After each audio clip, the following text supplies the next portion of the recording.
Hey guys, it's me, Isela. And the other day I rewatched Blue Beetle and I love that movie so much.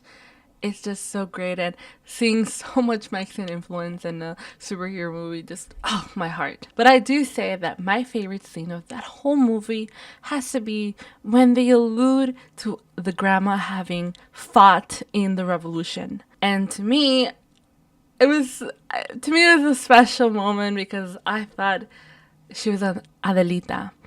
And the thing that I know about Adelitas is that they made café de olla and they fought in the Mexican Revolutionary War. But that got me thinking, Adelitas, where did they get their name from? Adelita isn't technically a word that you translate to English. Then I did some research. I found out that Adelitas, or their first name, the first nickname or reference was Soldaderas, which roughly translates to female soldier. Many of them were teenagers and sometimes even younger. Some of their duties were purchasing supplies, cooking, cleaning clothes, taking care of the sick, and burying dead.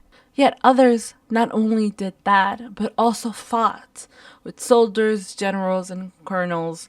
They led militias of men and women to fight during the revolution.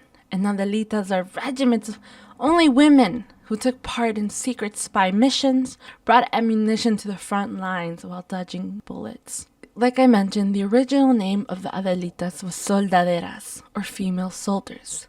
But nowadays, the most common name to refer to them is Adelita. But where did that name come from? Well, meet Adela Valardes Perez, born September 8, 1900, in Ciudad Juarez, Chihuahua, Mexico. And fighting for her country ran in her blood. So much so that at the age of 13, she became part of La Cruz Blanca, or something similar to the Red Cross.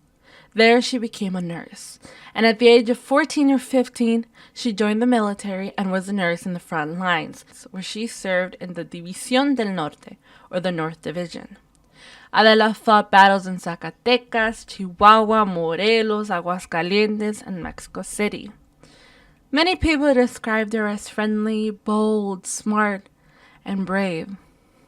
They loved her so much that many of the women agreed to be called Adelitas in her honor.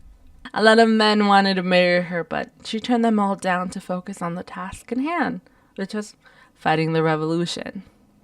But later she developed a relationship with Sargento Antonio Gil del Rio and had a child. Sadly, she lost her partner during a battle of the revolution. Many people say that her lover died in her arms, and before he did, she told her about a song that he'd written about her. And eventually that song became so popular in Mexico as a corrido that was then dedicated to the Adelitas. After the revolution, Adela moved to Mexico City, where she became a typist. Her hard work wasn't honored by the government until 20 years after the end of the revolution, where she was only recognized as a veteran.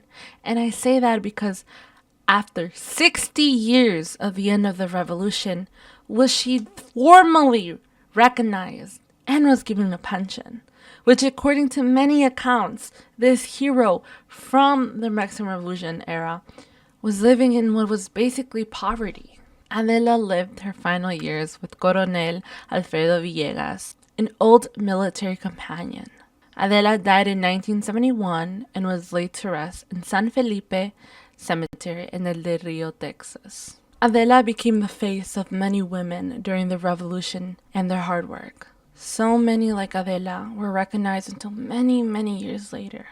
But many, many more were forgotten. So to them, salud. Thank you for watching, but most importantly, thank you for listening to the story of Adela, a story that has been forgotten over years and years, and a lot more stories like hers are waiting to be uncovered. So thank you again, and see you in the next one. Bye-bye!